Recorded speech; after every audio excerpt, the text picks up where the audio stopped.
Hello, everyone.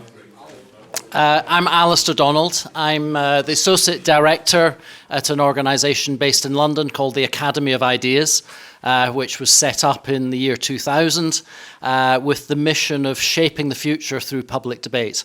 And we organise all sorts of events, but mainly this festival here, the Battle of Ideas Festival, which started life in 2005, so it's now, almost 20 years old.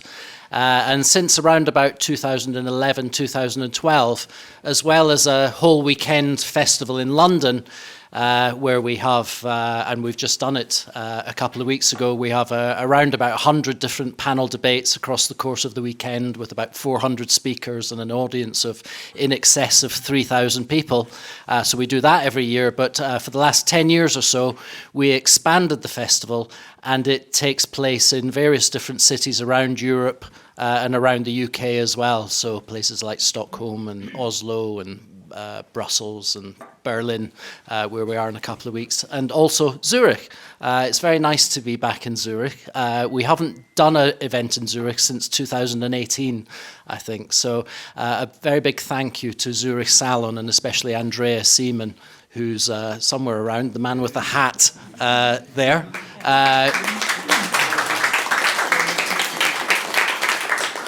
Who's very kindly put all the effort and hard work into putting this event together. The idea behind Battle of Ideas is that we never shy away from controversial subjects. It's not quite as if it's a battle in the sense that there's one side for and one side against whatever it is that we're debating, but we really use them as an opportunity to try and get behind the headlines and understand a little bit more about what's going on, whatever the issue is, whether it's obviously what's going on in Israel, in the Middle East just now, or whether it's science issues, technology issues, arts and cultural issues. And the issue that we've selected for the debate tonight, which we've called Woke Capitalism and its Discontents. So nice controversial topic to come back to Zurich with. But very much, as I say, the idea is that we try and dig around a little bit, try and get behind the headlines and understand a little bit more about what it is that this subject is, and try and understand what it is in the sense that how we need to respond to it as well. I think, if we take an issue like social justice, a few years ago, you probably would have thought it's something that just activists do on protests, or maybe it has permeated universities or some of the cultural institutions. But I think increasingly it's something that we see in relationship to business as well. Businesses have sustainable practices or diversity and inclusion initiatives. Lots of companies even seem quite activist themselves these days, and that's all around the world, I think. But I've noticed myself in Switzerland, companies like Nestle and Credit Suisse and others are very much putting themselves at the forefront of these social justice initiatives. So that's the kind of subject that we want to explore tonight. Some of the questions that I thought might be interesting to look at are, why is this woke capitalism emerged? What is it even? I think maybe we need to dig around a bit and try and understand that a little bit more. How extensive is it?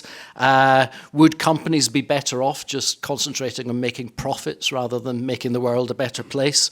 What are the consequences of some of this stuff, of integrating social activism within a business world, and how might we respond to it? What might this relatively new phenomenon mean, and how might we respond to it? So I've got a very good panel to help me try to understand this. I'm going to introduce them in the order that they're going to speak in. First up on my far right, we're going to have, and I'm going to have to apologize in advance if I pronounce any of these names wrong, but Marko Kovic, who's a writer and author, podcaster. He earned his doctorate in communication science, and he researches social change. He's a lecturer in sociology at the University of Zurich. And if you go on his website, actually, you'll find a very good selection of articles that he's written. Second, we'll hear from, on the far left, Dr. Nikos Sotirakopoulos. Nikos is something of a regular speaker at the Battle of Ideas Festival over the last decade or so, both in London, and he also used to organise events like this in Zurich, in Athens, actually. And whenever we did in Athens, it was like, do it like the Zurich people, they get Athens learns a lot from Zurich. He is a visiting fellow at the Ayn Rand Institute. He's an instructor at the Ayn Rand University, and he's interested in history of political ideas and how they've shaped the world. And he's also the author of a book, a couple of years ago, I think it was written, called Identity Politics and Tribalism, The New Culture Wars. So welcome to you, Nikos.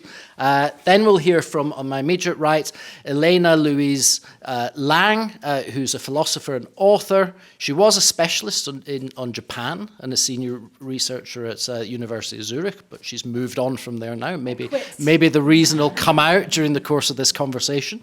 But she's about to be editor-in-chief of a new magazine that's launching in 2024 called Café American, which I've just been speaking to her about it over a drink, and it's going to be a fascinating magazine that sort of covers the political spectrum with all sorts of interesting articles. And she's the co-editor of a book that was released last year called The Conformist Rebellion, Marxist Critiques of the Contemporary Left. So welcome to you, Elena. And finally, we'll hear from, on my immediate left, Timandra Harkness, who's a journalist, writer, broadcaster. She's the author of a book called Big Data, Does Size Matter? She's busy at work on a second book that's about to come out early next year, which is on the relationship between human identity and technology. She's appeared in many different publications, but she's also a broadcaster, and she's done some fascinating radio programs over the years. I'll just give a mention to a couple of them. How to Disagree, which is a fantastic series on how to negotiate arguments and debates. Perfect for this sort of event, actually.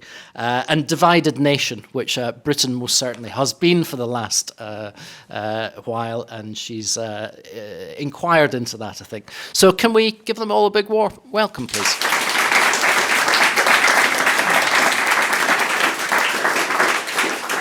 So the format that we're going to use tonight is that they're all going to give fairly short introductions, 5 minutes, 7 minutes absolute most. I'll be quite harsh on keeping them to time so they don't go over. And then we're going to come out to you, and it'll be an opportunity for you all to ask questions. I'll probably take them in groups of 2 or 3 if I can, come back to the panel.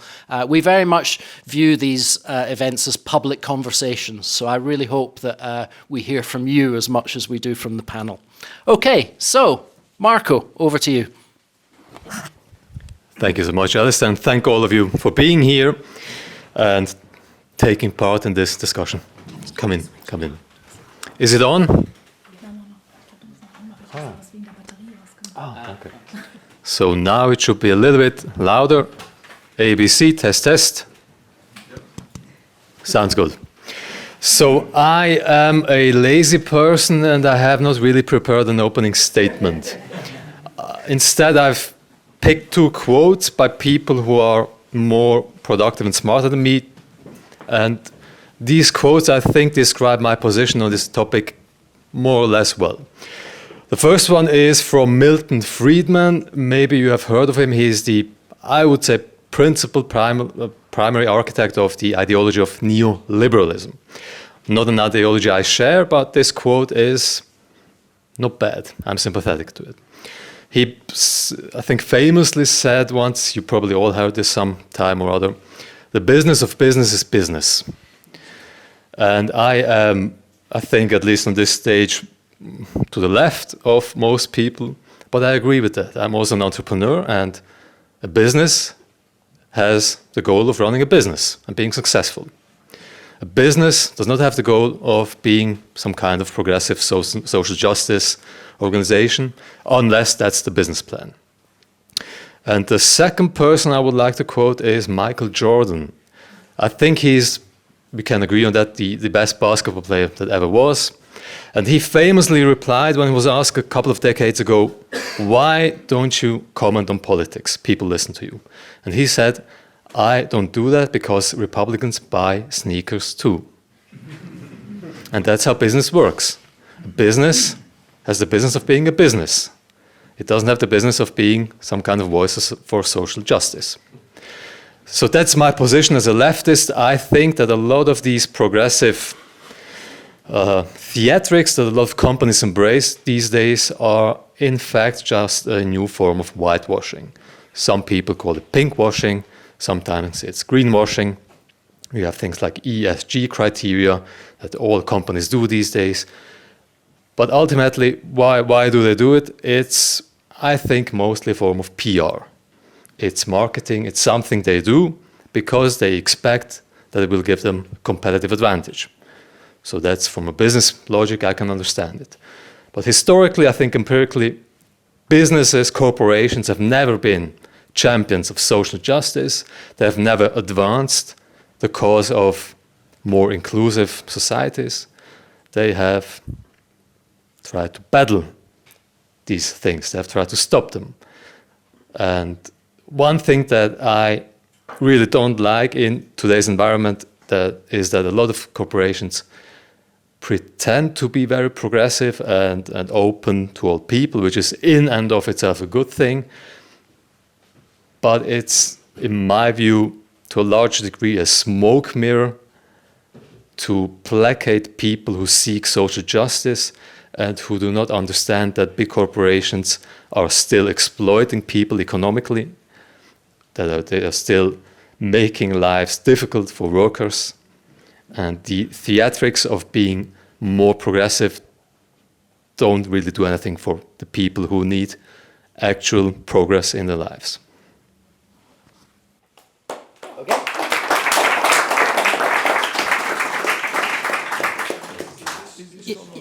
Yes, thanks, Marco. That was very useful, actually, because I think that was actually one of my questions was going to be about the whitewashing discussion. So that's good you brought that up. Nikos, thank you very your much. Thoughts? So my weird hobby in the last many weeks is reading every single diversity, equity, and inclusion policy paper I can find. And doing this has made me understood that there is indeed such a thing as woke capitalism. In terms of every big institution in the West is accepting this ideology. But does this mean that this woke phenomenon is something which has become inherent in capitalism? And why do I use the example of diversity, equity, and inclusion? It's because although it's difficult to define what exactly woke is, diversity, equity, and inclusion is the vehicle through which what we'd call wokeness becomes institutionalized in today's big businesses, big corporations, and big organizations. So why am I saying that? Despite the fact that it's everywhere in the corporate world, this woke capitalism is very, very anti-capitalist. Because it has two fundamental principles that go against what should have been the essence of capitalism. And these two principles of wokeness, as expressed with diversity, equity, and inclusion, is that first, your business is not yours. So it is telling the shareholder or the owner, your business is not basically yours. And second, that your main job is not to make money. How do these two things play out? So your business is not yours. In almost every diversity, equity, and inclusion paper, you will find something about stakeholder capitalism. This is the new buzzword, stakeholder capitalism. What is stakeholder capitalism? Stakeholder as opposed to shareholder. So shareholder capitalism is the old out-of-fashion thing, which means the business is there to make money for the shareholders. But now we have stakeholder capitalism. And who are the stakeholders? Basically everyone except the owner. So your supplier is a stakeholder. An activist who has a say on your practices is a stakeholder. Your neighbor is a stakeholder. Everyone is a stakeholder. And why is this important? Because we see time and again, for example, that let's say X corporation chooses one particular supplier. And then some, I wouldn't say the workers, because it's not the workers, like 3 activists in the business says, we did our Googling and your supplier is not a good stakeholder because they haven't got a very good racial justice profile. Therefore, you cannot do business with these people. So notice, with whom you do business is not now a matter of who you judge as a good business partner, is what is it their activist credentials. And this takes us to the second characteristic of diversity, equity, and inclusion, which is that your job is to not, again, make money, but your job is to change the world out there. Which means that the businessman or the businesswoman today is transformed to a social activist. And the worst thing is, you are transferred to a social activist whether you want to become one or not, or whether you really believe in these principles or not. So back in the day, anti-capitalism was about a political project, the socialization of the means of production. The idea was the workers will take over the means of production. Today, it's something way less even heroic. It's the idea of the bureaucratization of the means of production, which means that in every business, you're going to have a clique of bureaucrats who will have a significant say on how you run a business. But the biggest question for me is this. Why did the capitalists fall for this? Why did the capitalists fall for this significantly self-hating ideology? And the blame falls 50% with capitalists and 50% with the rest of us. Why 50% with the rest of us? Because for ages, for decades, if not for centuries, we've been telling capitalists, you are morally suspicious. Yes, maybe you've changed the world and you've given us all these brilliant things that we have, but what you do is essentially immoral. And if you want us to tolerate you, you have to do something which is virtuous. Because supposedly, giving us airplanes and phones and TVs is not virtuous enough. So now we want you to save the sea turtles or to give money to Black Lives Matter. And of course, the business owners, they've went to the same universities that we went. They've heard the same teachers. They've heard the same preachers. And they've internalized this idea that, yeah, maybe we're not very morally worthy. They've internalized this guilt. And they lack the self-esteem to say, no, what we do is already virtuous enough. Do you remember some months ago a commercial by Apple where the whole leadership team of Apple, I mean, if you haven't watched it, it's like a monument to kids. The leadership team of Apple is gathering together and they give like a confession to Mother Earth. Like Mother Earth is literally there. And you have the CEO basically apologizing to Mother Earth, saying, oh, sorry for what we do, but we've cut a bit our plastic and we have a bit of a smaller package, so please, please let us be. Now think about this for a second, right? You're Apple. You have revolutionized so many industries. You've touched so many billions of lives. And what do? You apologize to whom? To people who you're trying to appease whom? People who don't understand you, who don't understand why what you're doing is great, and to people who despise you. And I call this a profound lack of self-esteem. So let me finish with this. The reason this woke ideology is successful is because it has persuaded capitalists themselves, but also every one of us, that capitalism needs like some higher mission. But I claim that they already have a high mission. The highest mission of all, which is you have a vision, and based on this vision, you go and change the world. Whether this vision is the iPhone, or a new vaccine, or a better way to make a doner kebab. The creator, the capitalist, the entrepreneur, however you want to call him, is the Renaissance man or the Renaissance woman. Literally, you have a vision, and based on this vision, you go out and you create stuff. And of course, you should make money for this, and the rest of us become better off. So if you want to fight wokeness, next time you hear someone saying, oh, we need to find, there's like either profit or you are a good person. You should say, no, this is unjust. So what we owe these people, again, who have given us all these things that have changed our life, is to say a thank you, or if we're not just enough to say thank you, at least to tell them, good work. Thank you. Thanks, Nikos.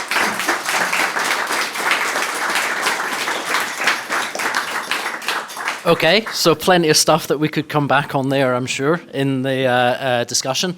Elena, Yes. Hi, everyone. Can you hear me? Okay, great. So I'd like to try to provide what I would consider a definition of woke, because I think this is central to our discussion. And I've tried something like an encyclopedia definition of woke, and then later I'll say something more about its specific characteristics and purposes. Now, what is woke? Woke is a vulgar, anti-capitalist belief system in the European West and the United States, mostly, that, in the name of social justice, builds on political oppression of their opponents to promote a nihilist view of modern society in politics, economics, education, media, culture, and the institutions. This includes, but is not limited to, racial and gender oppression, environmental catastrophism, a negative view of democracy, a negative view of free speech, a negative view of liberal democratic institutions, a negative view of the family and family structures, and a negative view of traditional values. At the same time, woke promotes state worship, censorship, and the persecution of dissenters, a stronger influence of unelected bodies on the private lives of individuals, and the dissolution of traditional values, including families. Woke is therefore, in its essence, an anti-democratic, compared to its own ambitions, ahistorical, anti-social set of beliefs in a specific sense. It is indeed a totalitarian, if not fascist, ideology. Now, if you make a claim like that, you have to provide a definition. Again, I want to come back to a definition of fascism, and I want to show how woke indeed fulfills this criteria. But before I go talk about that, I want to talk a little bit about the nature of power, because we're talking about power here. In recent years, and especially after the system collapse of really existing socialism, wokeness has increasingly become the only set of beliefs in the hands of the powerful of the Western world. If your belief system eclipses economic inequality, as Marco said before, and systematically ignores growing totalitarianism, of which it is a symptom, then your belief system is an ideology of power.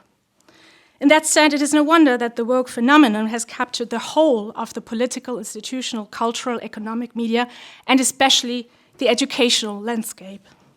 Now, in what forms does the woke phenomenon appear?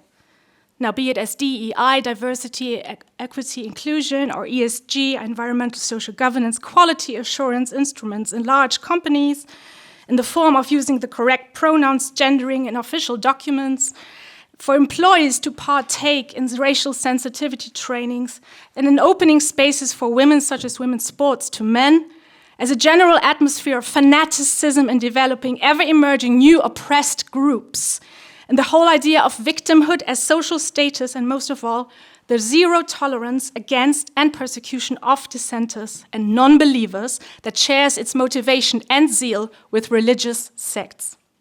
In other words, wokeness is a moral and religious belief system whose actions are automatically justified qua moral agitation against its critics or against anyone not following the rules. So my point is here, the woke belief system is not a positive, coherent view of like an ideology in that sense.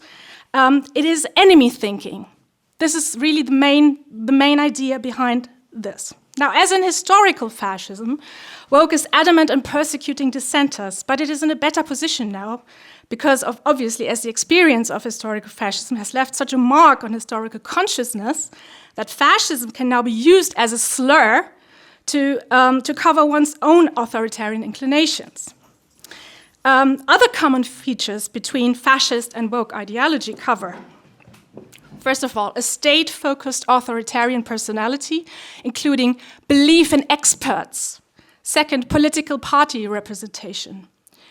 Third, the belief in racial purity, talk of white guilt, white privilege, black oppression, and the rest of it. And as we could see recently, again, blatant anti-Semitism.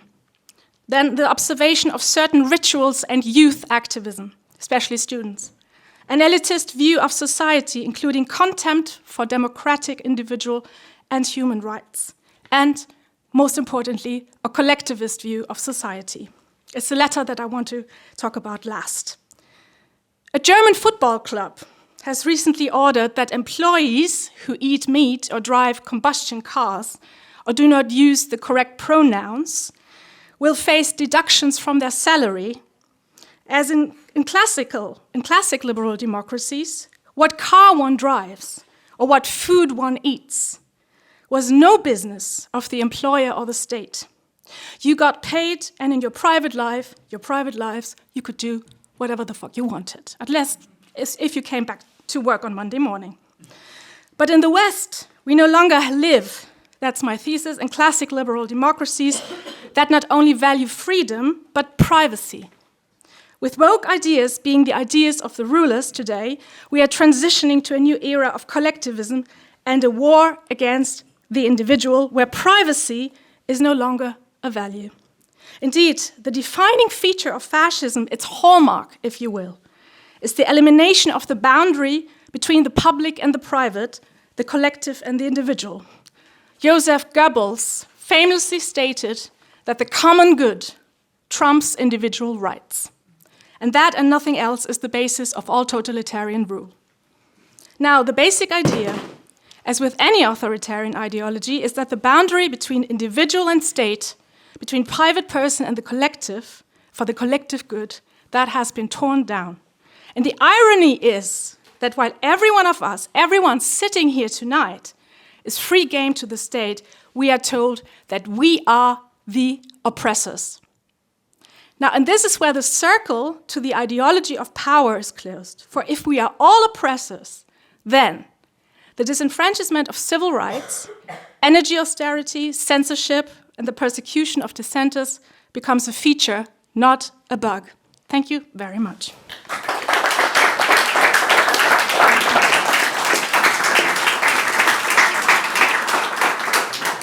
Thanks, Elena. I'm sure there's plenty to come back on that as well. Remember, I'm going to take Timandra and then I'm going to come out to you for any points and questions. So sort of have a think as Timandra's speaking and we'll get a discussion going. But yes, on you go. Earlier this week, I was in Florence on holiday, so I entertained myself by reading a history of the Medici Bank, obviously, because that's how I roll.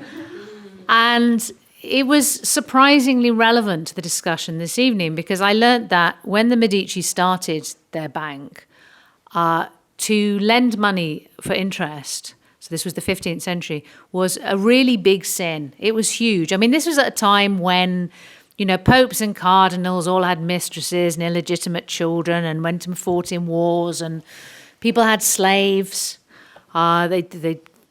Not domestic slaves, but they would bring slaves in from the Slavic countries and from Africa. So all these things were like, well, maybe you'd confess them, but lending money was really, really big sin. So this was how the Medici were making their money. So they would then go and endow churches, build magnificent churches. They were also the bankers to the Pope. So at first I was thinking, well, this is obviously them assuaging their guilt and trying to buy off heaven, trying to buy their way into heaven by making all these offerings so that they didn't burn forever in Dante's Inferno for getting interest on money. But then as I read on in the history, I realized there was more to it than this, because as well as trying to make things right for their guilt, they were building a power base inside the biggest, most powerful institutions of the time, the Catholic Church, and also the city. They basically took over the government of Florence gradually. And so I thought, actually, this does sound quite a lot like companies today who go, oh, well, no, we've had a terrible past in slavery, or even just we've been polluting with the things that we burn, so we're going to offset our carbon, we're going to have our EDI policies, we're going to have our ESG goals, and make sure that we achieve zero carbon and so on. We do all the right things. It's not only a matter of let's be seen to do the right things, but they are also, in fact, building power relationships. Because when you think about who are the powerful, where are the power bases, and as Elena was just talking about, you've obviously got the governments are setting regulations and saying, well, you have to meet these standards, but also multinational institutions that, like the UN with their development goals and multinational environmental institutions and so on. And so companies are inserting themselves into those power organizations and building power relationships. So I thought this was because obviously that's a very different stage of capitalism. That's almost pre-capitalism, in fact. The fact that you could set up a bank and people are like, what? You lend money and you charge interest? That's unheard of. It's a terrible thing. Whereas now, of course, this is the way everything works. In fact, the bank, in the end, fell apart because they couldn't square the trying to make money by charging interest while pretending it wasn't interest, and then lending money to the powerful people, the dukes, the kings, the popes, who inevitably never paid it back. So in fact, the bank went under, but it didn't matter because they'd got so well into the base of, by this time, one of the Medicis was well on the way to being pope. So it's great. So who cares if your bank goes under, if you're now running Florence anyway, and also one of your cousins is the pope. Like, it really doesn't matter if you're not making money anymore. So this, again, does start to feel quite a lot like the way modern corporations are going. So I'd like to say, how am I doing? Briefly, two other things about this. One of them is that I think the thing that makes me most uneasy about the idea that a corporation should be seen to do the right thing and have these standards of behaviour, and especially the equality, diversity and inclusion standards, is that it basically hands the power to your employer to police what you do. And again, Elena's kind of mentioned this, that there's no longer any division between your private life and what you do at work. But this has really gone a very long way. I mean, we probably all know people who at work have tried to take part in a political discussion because they care about politics and they care about changing the world. And the reaction has been to be told that you can't say that, you can't discuss that, you're upsetting your workmates, we're going to send you a mandatory retraining, we're going to discipline you. And I think with all the will in the world to make your workplace a better place, to deliberately hand power to your employer to police what you and your workmates can say and do is a very, very dangerous thing. Because today it might be that, okay, well, now they're on my side and they're stopping one of my workmates discriminating against me, using language that upsets me. But tomorrow, who's to say? The rules might change. It might be me who transgresses these new rules in some way. And there's no clear way of saying who's going to decide what's right and what's wrong and what's acceptable and what's not acceptable, because it is all brought in and the standards are set by unelected organisations who have come in and said to the employer, we can tell you what the standards are that you should be enforcing, and then you can tick a box and you get your absolution from your sins. We'll give you a partial absolution. You won't have to spend so long in business purgatory. So I think that's a very dangerous shift of power. And it partly, I think, is an expression of how trade unions have got much weaker, because in the past, perhaps, if one of your workmates was discriminating against you, harassing you, then the trade union might come and say, this is not on, this is discrimination, we're against it. Now, I don't think that really happens. But finally, I would just like to maybe introduce a complication in this, because I don't think it's right that all a business should do is maximise the profit that it makes in every case. I mean, in Britain, we have a big problem at the moment with the companies whose job it is to provide water. And it's a really straightforward thing. Their job is to collect water, clean it up, put it through the tap so we can drink it, take away the dirty water, clean it up and put it back into the environment somewhere. They are failing spectacularly on this. They've been failing for years. It's such a basic thing and they just don't seem to be able to do it. Apologise if this upsets, especially Swiss people. They literally pump out human excrement into the rivers and seas on a regular basis. I'm sure if that happened in Switzerland, you would take up your guns that you have to keep and kill them. But this happens regularly in Britain. And I think it's not good enough that they can turn around and say, yeah, but we've given lots of profits to our shareholders, because they have. I don't think that's on at all. I don't think that's right. I think there should be cases where companies should not just be maximising the profits they make. I'm going to stop there. Okay, thank you very much. You can say, could someone open the window? Nikos, can you open? He's not leaving, but Can you open the window just a bit? it is quite hot in here. You might say they've generated a lot of heat. That was Or hot air, perhaps. Who knows? Okay, so it's very much over to you now to make any comments or ask any questions that you want. I mean, these can be to take up anything that the speakers have said, or you might want to kind of even ask reasonably basic question like, do you actually understand yet what this woke capitalism thing is? How widely applicable is it? And is it, as Marko was, I think, suggesting, a kind of whitewashing exercise, a smoke and mirrors exercise, or does it go to the extent that Elena was suggesting of a totalitarianism, even fascist kind of imposition on society? So it would be good to kind of understand, I think, at least to start with, the what it is that we're actually talking about here, what this phenomenon is. But that's just my thoughts. So it is really over to you. So who would like to ask a question or speak? Yes. Andrea's going to bring the microphone to you, and if you could speak into it. I just have one comment about the history of social justice or soziale Gerechtigkeit. It used to be the slogan of Lenin and Trotsky in 1908. Can you speak up, please? Sorry. It used to be the slogan of Lenin and Trotsky from 1908, and it was also the slogan of Adolf Hitler in 1932. Yes. It is an old historical class fight system that is now reactivated with new slogans, actually. What was the slogan? Social justice. That Yes. term. The slogan, as political slogan, is quite old.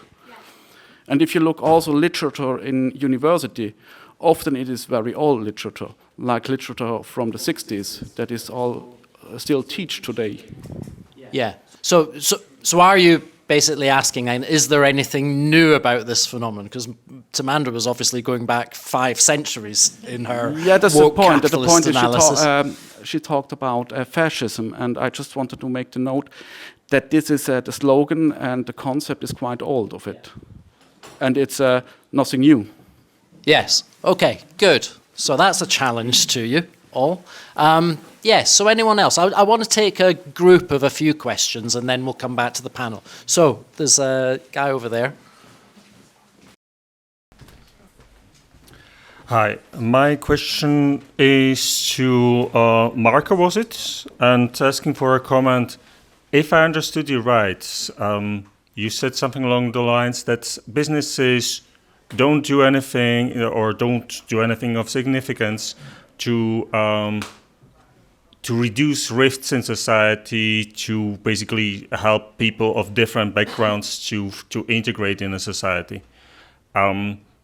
My experience, I changed countries working. I worked in several countries in Europe, and basically each time I got into a new country, it was because my employer had an interest in employing me, a foreigner. I was working usually with people of mixed backgrounds, and the one thing that we shared, the first thing that we shared, was basically sharing a job.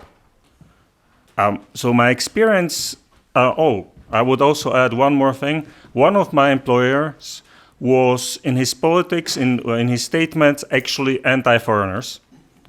But he had a team full of foreigners simply on the basis that otherwise he would have needed to work 7 days a week himself to keep his business afloat. So my experience is that businesses doing business are actually great for healing rifts in society, and integrating across cultures. I would like to hear your comments, or if I misheard you there. Okay, thank you. Can we get one more? One more question. Yes, there's a guy there.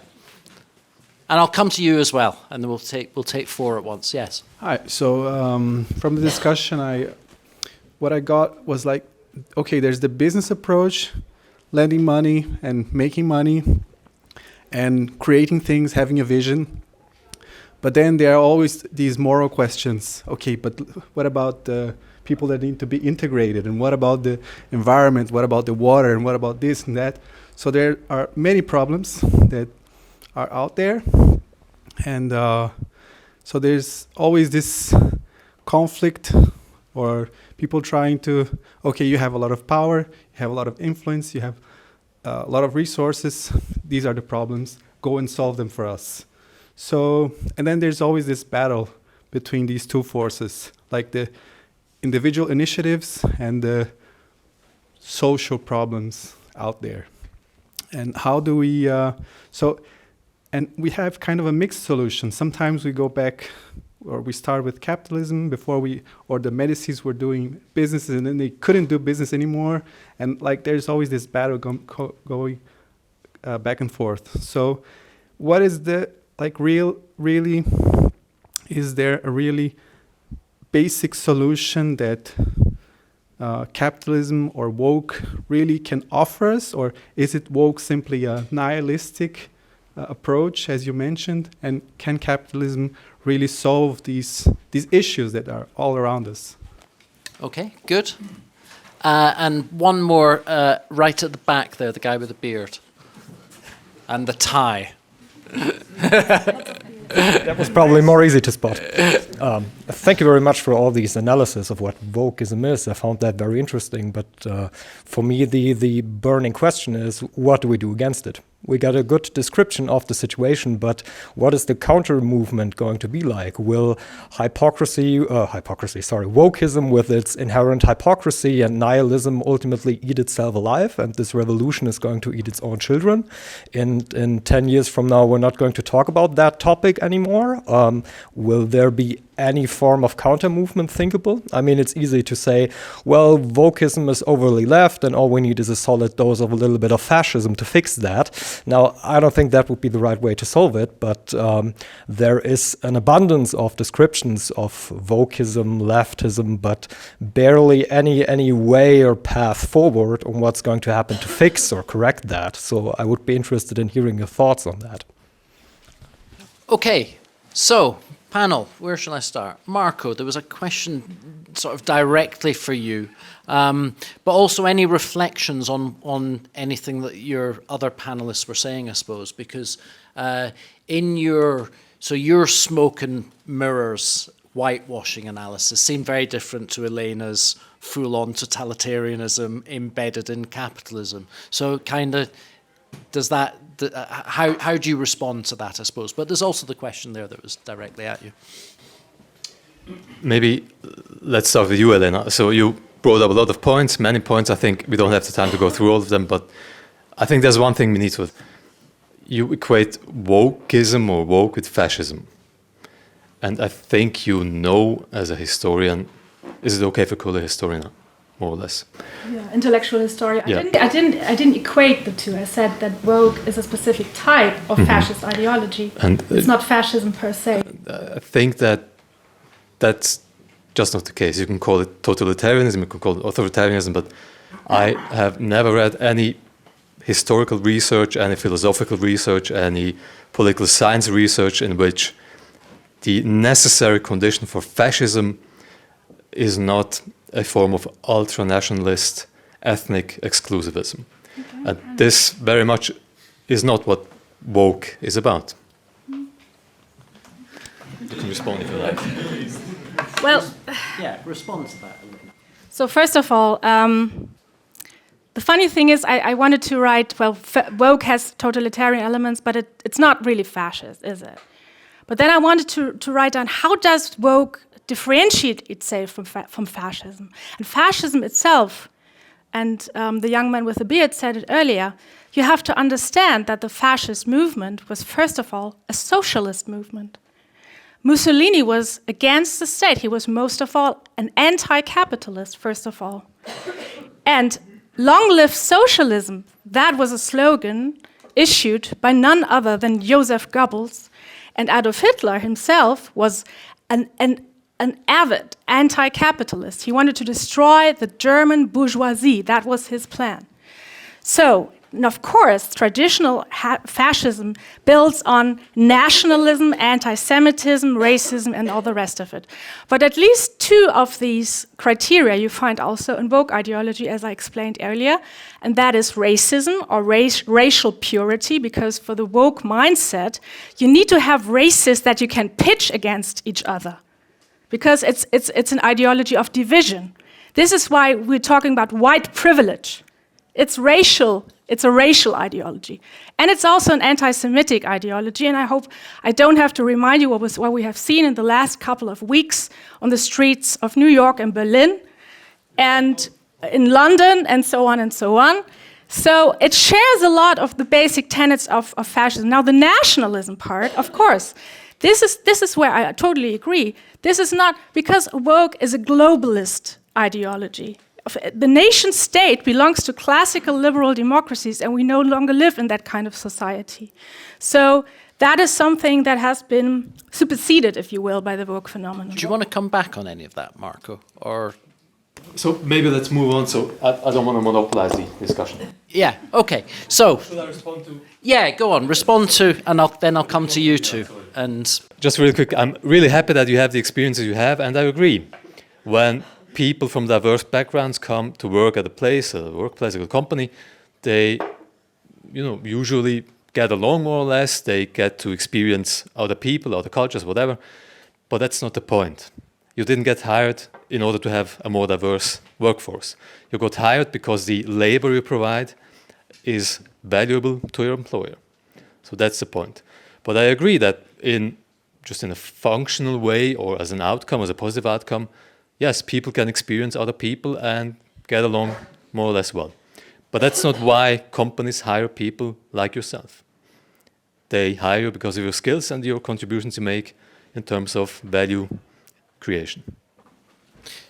okay, so let me come to both of you, actually, because I still want to try and tie down a little bit what this phenomenon is, because I can see what you're saying, Elena, but I get worried when people start throwing around claims that this, that, and the next thing is fascism, which lots of people do today. I mean, there's so many claims just now that things that happen are fascism. And the question from the guy here was that social justice is not a new term.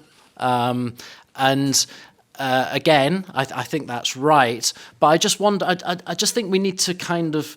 It doesn't seem to me that woke capitalism goes back either to the 1930s fascism or to Trotsky and any of these people. It does seem to me that it's something that's emerged more recently than this. So I just kind of want, Nikos, you were.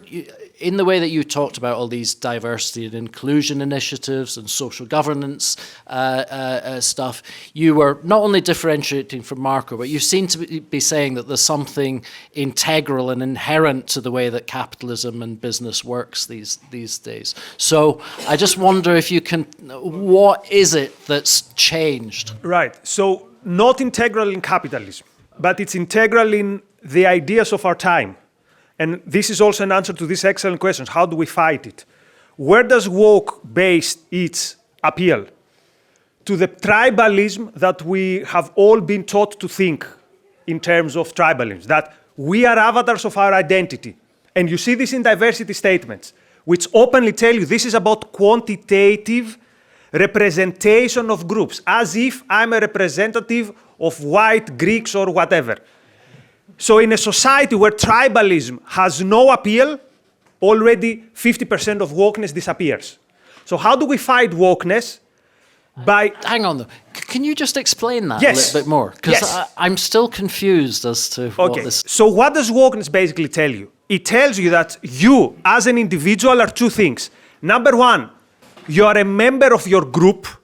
You are not Alistair, you are whatever your group is, and also you are vulnerable, right? This is why, as part of this group, you need the intervention of me, the bureaucrat, because left to your own selves, you're all basket cases, particularly if you are from a discriminated against group, and I will come to police group relations. Think about it. What is wokeness if not negotiating group relations, right? So in a society where we have faith in the idea of human agency, that you are not an avatar of your group, you are who you are. I'm Nikos.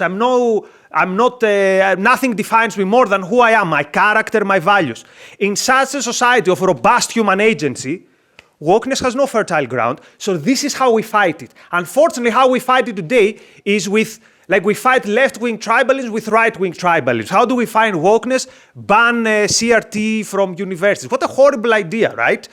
So it's very important to understand what is the ideas in the society based on which woke becomes a thing, and instead of fighting wokeness in the culture war, we fight these corrosive ideas. And the most corrosive idea of all is that as individuals, we are weak, vulnerable, and just avatars of our identity. Okay, Timandra, I'm going to have another nibble at this with you, because is it not the case? Why can't business just stand up and say, all I want to do is make a profit? I mean, is there any disgrace in that? I mean, you said at the end in the water example that you didn't think they should, but for 3 centuries, businesses have been, quite happy just to. I mean, it's there in, for example, the development industry, which eats up green fields to build houses, and it was fine to build houses. That's what they did. They didn't need to justify it through other means. Is that not a good enough thing to do, to build the house, make a profit out of it? Well, in some cases, I actually think there is a role for some regulation of businesses. For example, when capitalism started when the Industrial Revolution happened in the UK, and there were factories and mines, and entire families were working 12, 14-hour days, and there was.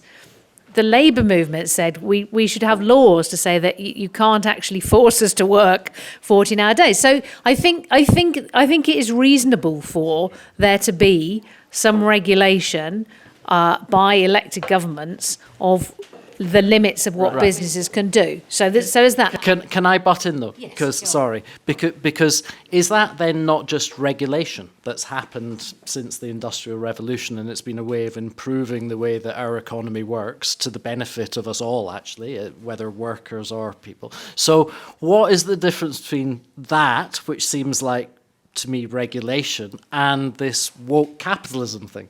Okay, so I think the difference is that regulation is relatively transparent. It's governments say, no, look, we've got to keep the whole of society running, and if you just go off and work all your workers to death, that's not going to work. So we're going to impose some standards across all of you. The difference in woke capitalism, I find this really tricky because woke is a word I try not to use because it provokes immediately reactions according to who you are. I mean, to your identity groups, like which identity group you're in, you're going to react very differently to the word woke. But that is what we're discussing this evening.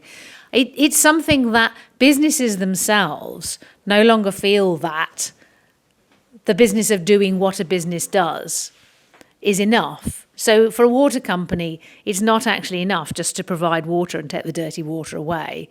They have to do something else, except as we were discussing, they don't even do that. But the idea that, and I was really interested in your point about there's these 2 pressures. There's a pressure on a business to just be a business and do what you do and make the money. But then there's also this pressure saying, well, you have all this power, you should be using it as a force for social good. And I think that partly reflects the fact that actually the other ways that people would have tried to change what society was like, whether it's political parties or trade unions or social movements, have all become much more weak and dilute. And we have become, as individuals, we've become isolated and relatively powerless. And so people look at businesses because they are still institutions that do things and say, well, look, you move masses of money around, you can have a big impact on the world, you can change the society that we live in just by doing the business things that you do. Shouldn't you use this social power for good? And then the problem becomes like, how do we define what's good? Now, if you look at the past, I mean, I'm sure I don't need to remind all of you, Marx was a fan of capitalism because it was better than feudalism. Because feudalism had kept people for years and years tied to the ground where they grew up, with no development in their capacity to produce things. So people just lived and died, just growing in barely enough food to live on for centuries. And then capitalists came along and went, well, actually, we can produce much more stuff much more efficiently. Henry Ford said, I want to make a car so cheap that anyone can afford it. And within about 20 years, there was one car for every 5 adults in America, and his own employees could afford to buy a car. That was a revolution in people's ability to change their own lives and move around. That was great. But it didn't happen because Henry Ford said, I'm going to change the whole of society and make people mobile. He was like, I'm going to make cars, they're going to be really cheap. I'm going to pay my workers well because they're making cars really efficiently and everyone can have a car. So, the development of capitalism has made everyone's lives much better, but not in a consistent way. It hasn't made everybody's life much better necessarily at all stages. It's mostly not doing badly now. So I think it's reasonable that there is also a political attempt to direct the changes in society and not just let it roll on freely. I just don't think that businesses, companies, should be the organisations to do that because they're not answerable to anybody, really, and that's not their job. So I suppose I'm agreeing with Marko. Okay, well, that's fair enough. Let me bring Elena back in before I come out for some more questions. But, I just, to follow on from that, if I'm a guy who's quite rich, happens to have quite a lot of money, and I want to set up a company that makes products to higher environmental standards than anyone else, and I quite like the idea of a diverse workforce, what's the matter with that? So first of all, I'm going to respond to that. But what I was going to say is I feel like this whole discussion is taking me back to 2016 or maybe 2019. It's not as though we haven't seen a huge social transformation since COVID. And that was the biggest political, social, and economic transformation we have seen, I would even say, in the history of mankind. Why? And there's a point about what Mark said. We saw the biggest transfer of wealth during lockdowns. We saw the biggest transfer of wealth to the pharmaceutical technological media complex in that time. We see a disenfranchisement of human and civil rights. We see basically our constitution being disrupted, the separation of powers being suspended. We shouldn't be talking about woke capitalism because capitalism no longer is. And that's my thesis. What is capitalism? Capitalism is a historical and particular social formation in which you have wage labor, okay? You have a capitalist class and you have a laborer class and they work for a wage and the profits are based on the exploitation of unpaid human labor, okay? But what we are seeing now, what is interesting about capitalism and what for Marx has been promising about capitalism, namely free elections, free ways to choose if you want to build a company and make money and whatever it is, they disappear more and more from the landscape. We have a fabricated energy crisis. We're seeing all those companies, all those firms in Germany going bankrupt because they cannot afford their prices. We're seeing a huge social transformation where the assets are transferred to the state. And that's why I'm saying what the left, and I come from the left. For God's sake, I've been, a Marxist. And I've written about Karl Marx. And I can say one thing. For all the left has criticized about capitalism, it has forgotten to criticize about the state. And we're seeing now state authoritarianism returning. And that is much more drastic and problematic than wokeness in capitalism. Okay, so back out to you again. And by the way, I'm not forgetting about your question. It's just that I think we need to do a bit of work establishing this woke capitalism thing before we then respond to how it is that we tackle. So there's a hand right at the back, then there's a guy there, then there's a guy there. Hand at the back, yes. I just wanted to say, as a procedural point, for those of you who haven't been at the salon before, you don't only ask questions, you're also allowed to criticize people on the panel. So if you disagree with what Nikos or Elena says, you can really, lay into them and tell them what you think. Yeah. And is there anyone sort of else at the back as well? Right, okay, so we've got a cluster of hands. Yes, on you go. This is a question to anyone who cares to answer. So I want to know what, in your opinion, is the reason that of all the, let's say, range, the spectrum of different philosophies and ideologies out there, why is it that all these companies are trying to appease the woke? Why are they not trying to appease the Catholics or the libertarians? Why is it the woke that everyone is trying to appease? Okay, I think that's a good question. Good. So if we come down here, Andrea, there's a couple of guys here, and then there's the guy in the blue jacket there. So thank you for drawing a delineation between the question of how free our markets should be and how woke our organizations should be, or our corporations. Another delineation that I'd quite like to understand a bit better is how people on the panel view ESG on one hand and woke capitalism on the other. They were kind of equated for some in some people's presentations, but ESG to me is a mixed bag, but not all bad, and woke capitalism is maybe just a part of that, but not all of it. Do you want to explain that a little bit? Just give them something. No, what so ESG to me has the good, bad, and the ugly. So good, for example, there are climate adaptation projects that are getting financed by Swiss financial institutions, so many of which I would find good initiations. And then you have the speech police, which probably counts as the ugly. You have affirmative action, which is maybe somewhere in the middle, and there are different opinions about that.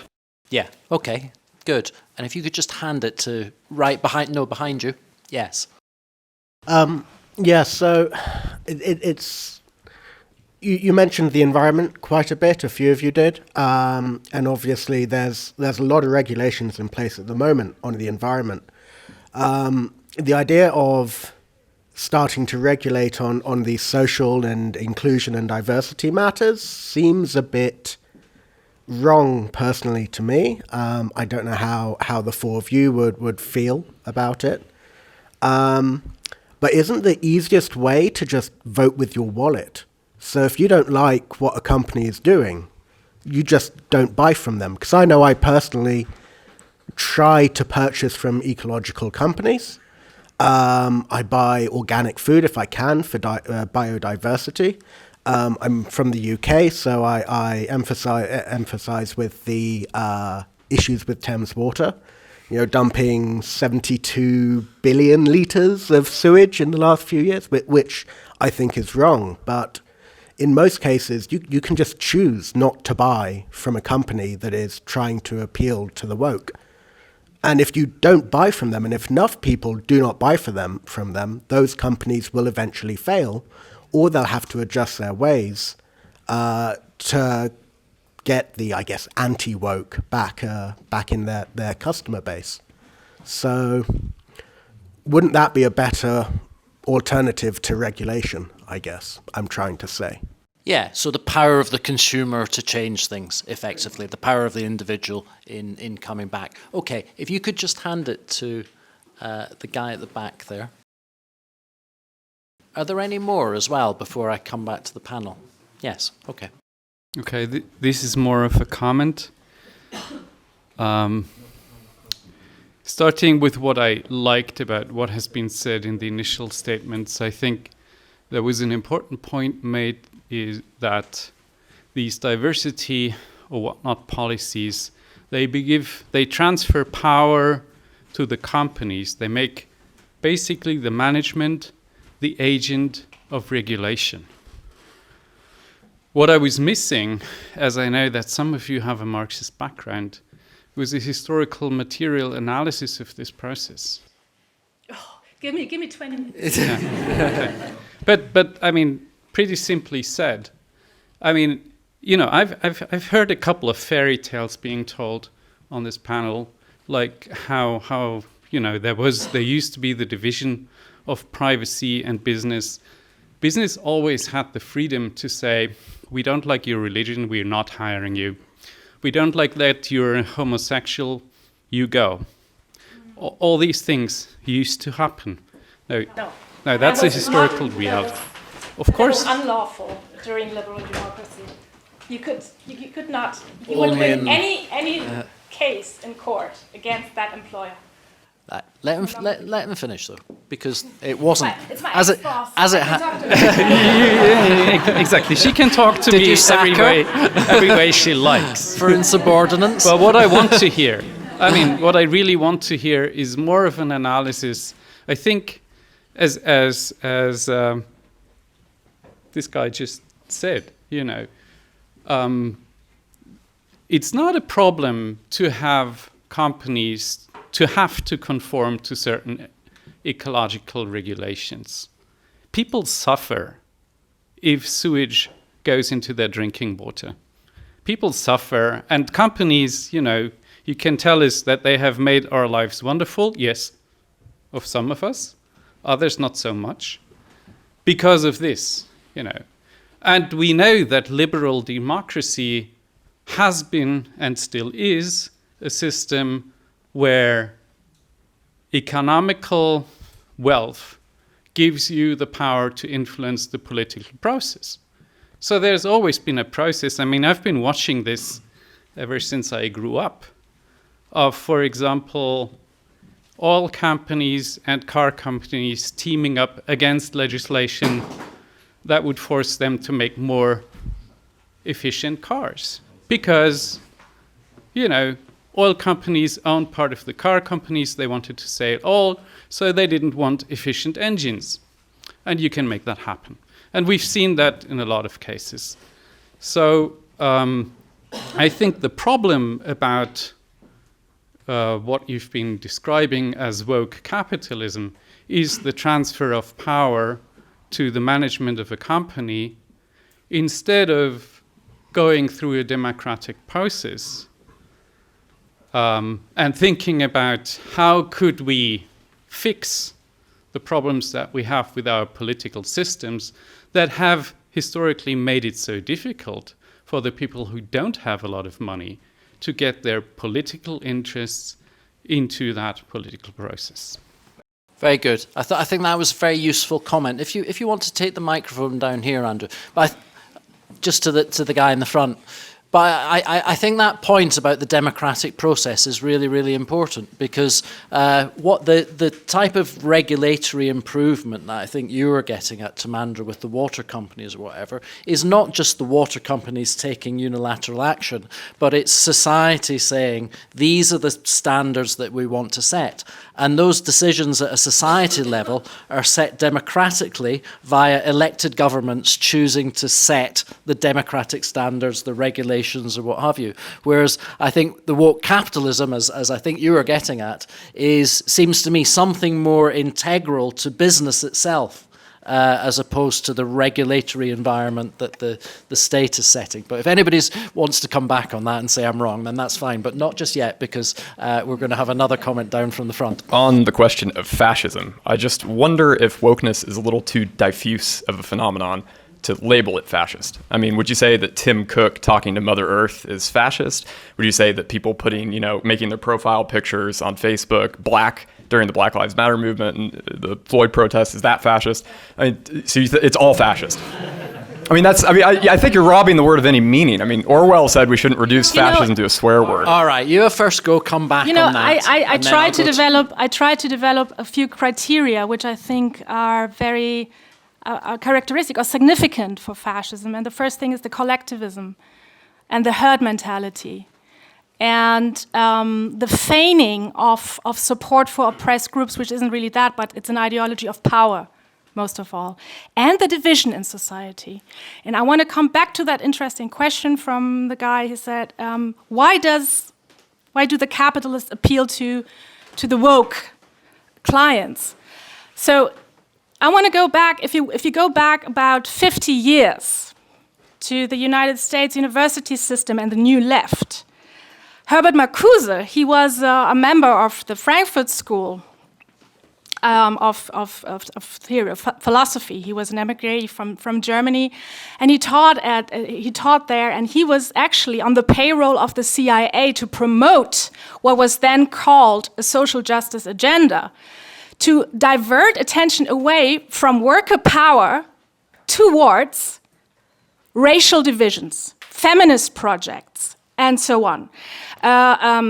Sexual diversity and so on. So the main goal has always been to divert the power away from the people. Exactly, that was the buzzword, the power of the people. Not to have the people, but to sow divisions, to sow different kinds of ambitions, and to divide the working class. And this is why the woke are now the new clientele for this kind of ideology. This is really important. Okay, hand the microphone to Marko, and Marko, pick up on anything that you want to out of those questions. So maybe I could address the same question from there. So I just think it's not as mystical as you just described it, Ellen. I think it's really just marketing. So the answer to the question, why do corporations pander to appeal to the woke, is the same answer as to the question of why do corporations pander to sports fans who watch football? Because they are trying to reach audiences who they think are receptive to their messages, and they're trying to communicate in ways which are somehow ways that appeal to those people. It's really very, very simple. It's marketing, it's business doing business. Nikos, two very quick points. Yeah, but just let me, because this point that was made at the back about the appeal to the woke thing, because you, in your introduction, you said that something went on. You dated this from the 60s and the 70s.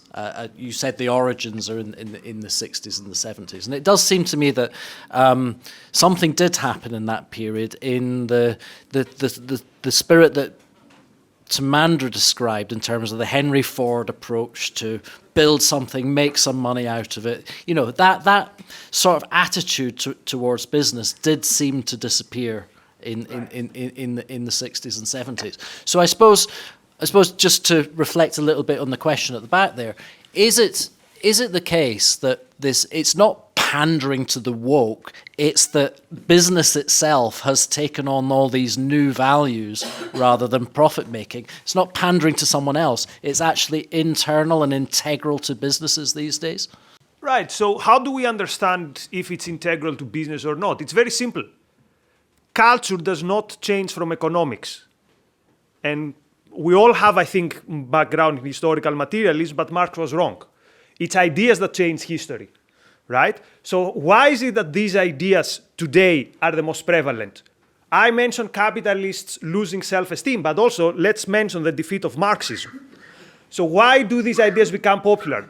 Because they are where all the intellectual bromides of the last decades come and meet. Intellectual bromides stripped of any nuance. So, for example, Marxism is defeated, but what stays? This very vague idea, there's inequality and something needs to be done. What is another very popular idea that has been popular in the last decades? Identity politics. Woke takes this and makes a big deal out of it. What is another very popular idea? That human beings having an impact on Mother Nature is bad. Here comes ESG. So this is why woke is the most successful ideology, because it takes the most successful ideas and distills them to the minimum common denominator. Another important point from the gentleman over there.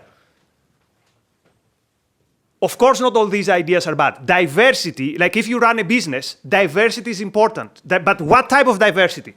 I have different people from different backgrounds, from different contexts, and I need to make sure that they deal okay with each other.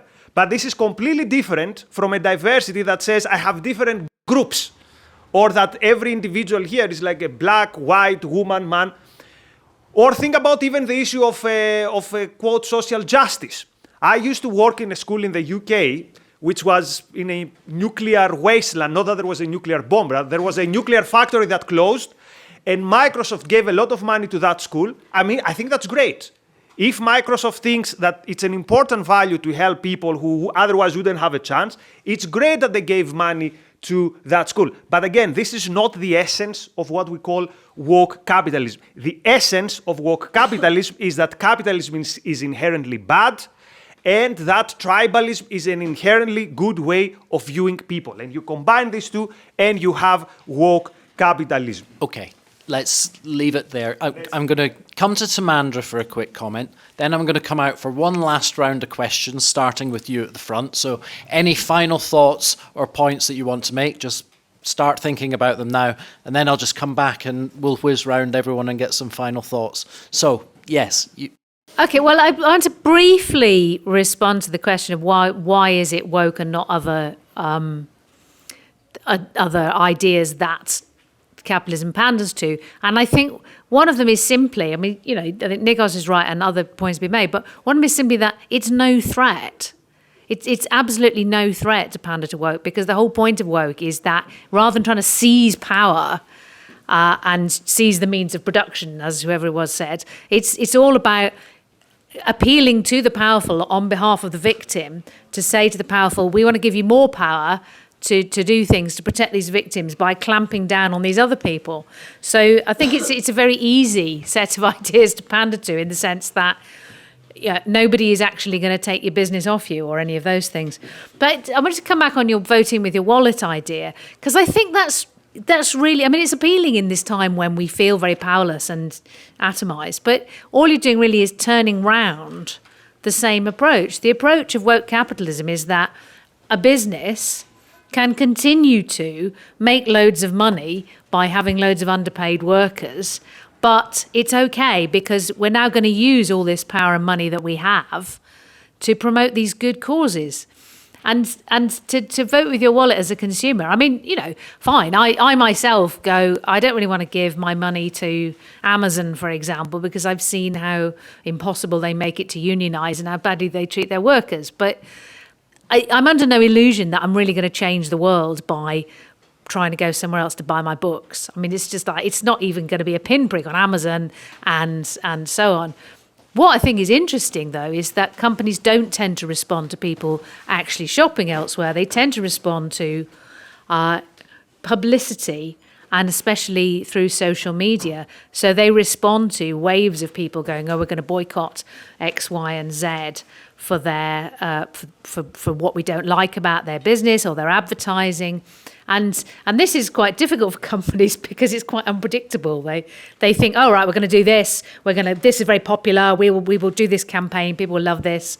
And then they get a backlash that they weren't predicting and go, oh no, this is no good. We've now getting the wrong kind of publicity. And they're far too sensitive to that, I think, to be honest, because important as social media advertising is, most of the world really, even before Elon Musk took it over, most of the world was not on Twitter. And they could probably ignore us a lot more than they do. Took over the world or Twitter? Okay, I think that brings us back to what I thought was Elena's very useful point in her opening remarks about the zero tolerance of dissenters, which I think is something that might be a kind of good thing to just get out in the final minutes. But Andrea, there's someone down here. Can I just see anybody else that would like to get in? So yes. Oh, they've all got their hands up now. Always happens like that. Yes, go on then. If we keep them fairly short and sharp. Two observations. So I heard the term the business. And what I wanted to say is I have the impression businesses are very diverse too. So there are businesses with good values, with bad values. So it's not just the people and the business. And at the end, it's not the business. A business is an abstract concept. At the end, it's always the people who take the decisions. And I feel, from my background, I work with different big corporations, and I feel sometimes there are people who just want to do the right thing. Sometimes there are people who are just focused on profit, of course. And I think it would be a bit too easy to say they're just the people and the businesses. I think we have to see that in a very differentiated way too. And there are good examples like Patagonia, for example, probably you know about that, a B Corp. And I think that could be probably something to be explored further, but I wanted to keep it short. Okay. I know you want to speak, and then we're going to go here. And then there was a couple of hands somewhere back there. Yes. Thank you. Hi. This is going to be a short one. I'm sure we've all heard the term go woke, go broke. So why doesn't woke go broke? This one is for Markos specifically, because Nikos? Sorry. Nikos Marko. Because Marko already kind of answered this, but I would like you to answer this one. Thank you. Okay. As you're walking, you could make your point. Oh, I think I'll stand stationary. Men can multitask, you know. 2 points, I think. One directed at Nikos. I'm not quite sure whether you've quite explained what woke is, because I think there's a component missing, which is that woke could be characterized as a direct consequence of capitalism itself. I'm thinking back to Thomas Malthus, for instance, feudalism. He came up with all of these ideas about the laws of population, why exactly the poor should be happy with their poverty, because not God wants it that way, but laws of population, which are natural principles, kind of physically, scientifically established. But same thing with capitalism, yeah? So capitalism isn't growing, it's having huge troubles doing what it should be doing. So maybe this is something similar to Thomas Malthus. And second thing I wanted to say to Elena, very shortly, I agree with Marko Kovic, the fascism thing doesn't make sense to me. If you go back to George Orwell, fascist is just an accusation for people you don't like. So that's lost all meaning. But further, if you go back to, for instance, Hannah Arendt, her essay, The Crisis in Education, she was writing that just after Stalin died, and she was already identifying the breakdown of the public and the private sphere. She was not calling it fascist, and it applied to America equally as to Stalin. So aren't you getting things a bit wrong here? Isn't there something broader going on? Don't answer yet.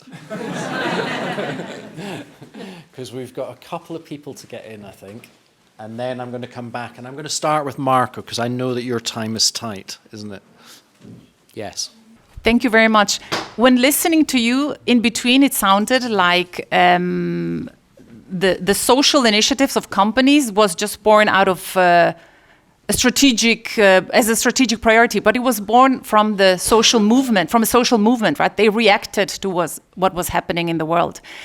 And I want to ask, are we just afraid to lose our privileges? That's why we're so freaked out about everything that is happening in the space of social justice, woke initiatives, etc. Privilege is invisible to those who have it. It's not my quote, unfortunately. But I wonder if we're just all really scared and anxious that we're going to lose our privileges that we've had so far. Okay, thank you very much. And then this, yes, right at the, yes. Hi, this Anyone else, finally? This is a question for our historians. By the definitions of woke capitalism, I think there are oxymorons by the definition of woke, and the fact that capitalism cannot survive unless there's free competition.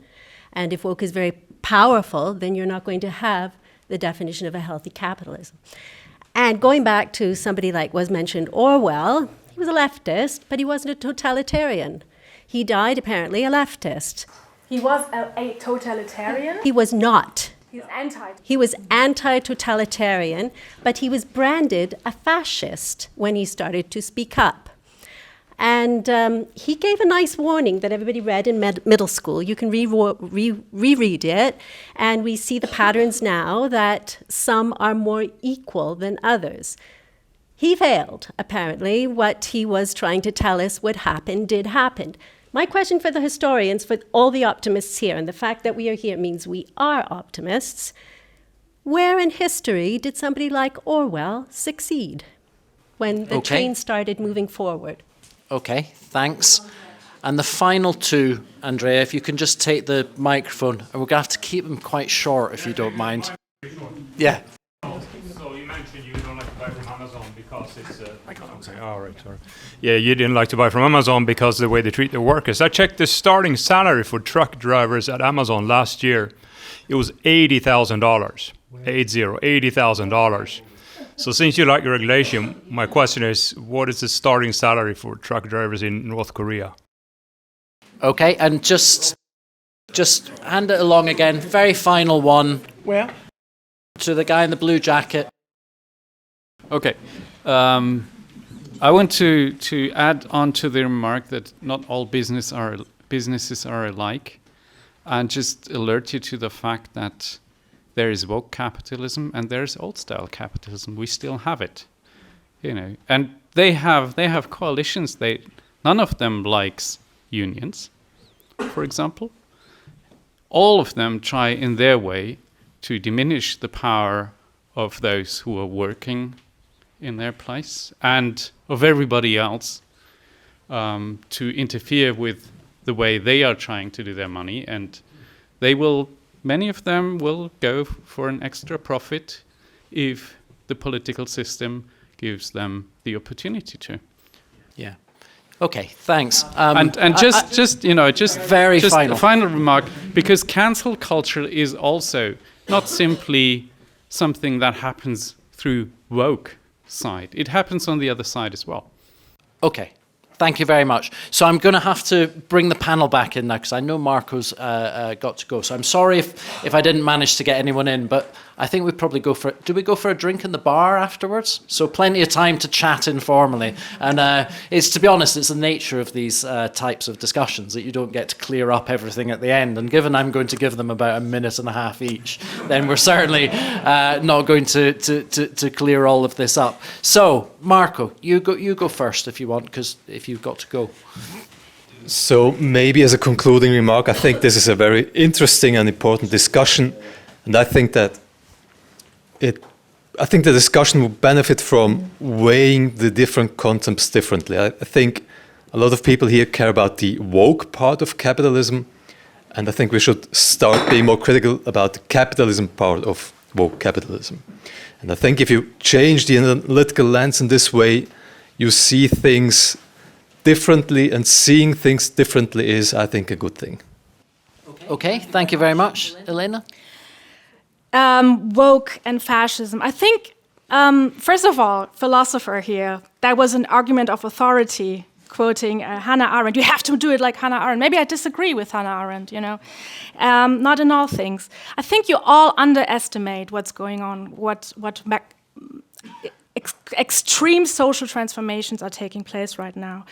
And what you all, a little bit, in my view, what you underestimate or tend to underestimate is really the power of this collectivist ideology that we have seen, last but not least, in this conformity to woke ideology, but also in this conformity to the biopolitical security state that we had during COVID. And make no mistake, are we pro-capitalism? Are we against capitalism? That is completely irrelevant, because the question we have to ask, and I'm harking back to what the neatly dressed man over there said before, the question is not, do we like capitalism or do we not like capitalism? The question is, do we want democracy or do we want fascism? Okay, thank you very much. We'll clap everyone at the end. Go on, Timandra. So I'm sure Amazon truck drivers are paid very well because they're probably in demand. My question really for companies who treat their employees well or badly is, if you treat them so well, why are you afraid to have a trade union? It's because the trade union is a threat to power. I was at a conference in California at the start of this year, and the vice president of, I think, Google, who was responsible for diversity, was giving a talk exhorting us all to be better and behave better. And she said it wasn't enough that we should look around at a team at work and see what our team at work looked like, obviously meaning that they should look, different colours and different, different genders, different colours and so on. She said, no, it's not enough to look around your team at work. You need to look at your people at home. What do they look like? What does your interior designer look like? And at this point, I thought, we are thinking in very different worlds, madam. If I had an interior designer, my relationship to the economic system would be very different from what it is. So I'm not going to take any lectures from you on how to treat other people politically.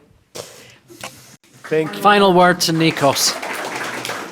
Two very quick points on go woke, go broke. I think this is a urban myth. I haven't seen the data that proves that go woke, go broke. So definitely Apple has going woke. They still make the best phones. So unless they openly embrace Hamas or something, I'll still be buying from Apple. Someone mentions privileges. Let me say openly that I decline the idea that I have any privileges. Someone to tell me I have privileges would have to know me, and someone who can't know me can't say I have privileges, or anyone else can have privileges. But also on what Andrea said, let me say it again, I failed completely today, because at the end, people are still saying woke is inherent in capitalism. There is no ideology which is inherent in capitalism. Capitalism relies on some ideas that today are very, very, very unpopular. And this is why capitalism today is losing. It's a very bad thing that it is losing. And we can see that it is losing because we have these tribalist, anti-free, anti-agency ideas like woke, environmentalism, racialism that are on the rise. You said something very important. Sooner or later, these ideas will be incompatible with capitalism. And unfortunately, I agree with you. So I leave you with this pessimist note. Okay, can we thank them all, please? Okay, can we thank them all, please?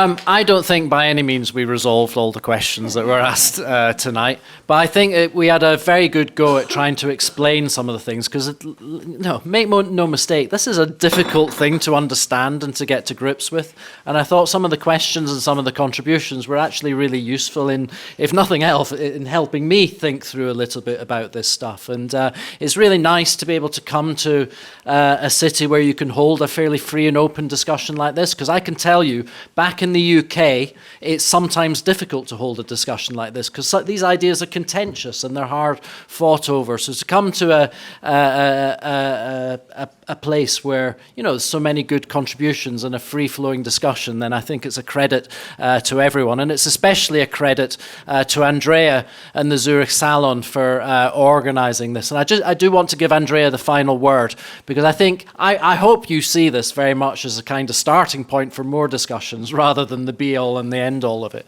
And Andrea is hopefully going to be the man that will organise more of these discussions. So I'll give him the final word.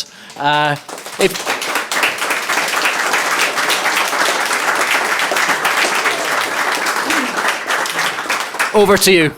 So thank you all for coming and for your great contributions and thoughts.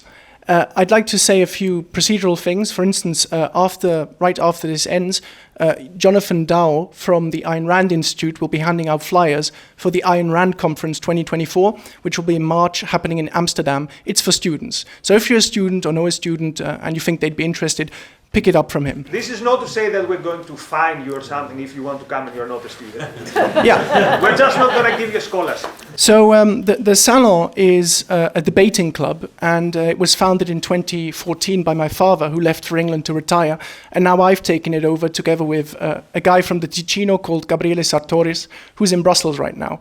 We aim to create an environment of freedom of speech where all thoughts are allowed, and where people can debate, like in the salons of the 18th century, where you might find Rousseau or Voltaire in the coffee houses.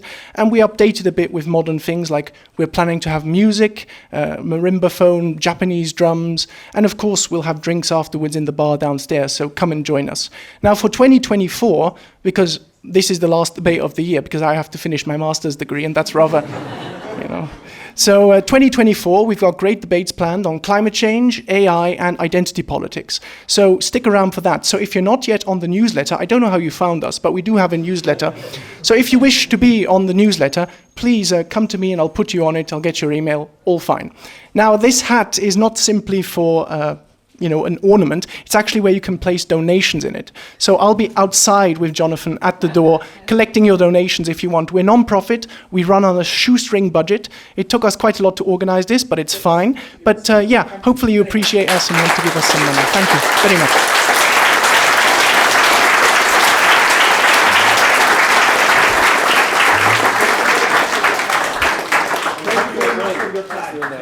And come for a drink. That's the only other thing to say.